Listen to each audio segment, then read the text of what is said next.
আজকের রেসিপিটা আপনাদের অনেক কাজে আসবে। যদিও কথা আমার একটু করা, তবুও আজকে করে দেখাবো পাঁচতারা সেমাই দিয়ে বড়া। তো বড়া তৈরি করতে হলে কি কি করতে হয় আপনারা দেখুন। তো সিমাইগুলো আমি ভেঙে ভেঙে বের করে নিচ্ছি। তো সিমাইগুলো আমি বের করে নিলাম। এবার হাতের সাহায্যে গুঁড়ো গুঁড়ো করে নেব। দেখুন না বন্ধুরা, কি সুন্দর সন পাপড়ির মতো হয়ে গেল, একদম মচমচে।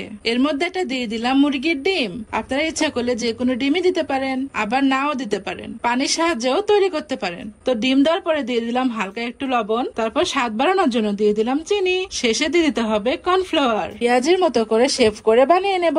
গরম তেলে এক এক করে দিয়ে দিলাম। দেখুন বন্ধুরা, কি সুন্দর ফটফট করে সিমাইগুলো ফুটছে।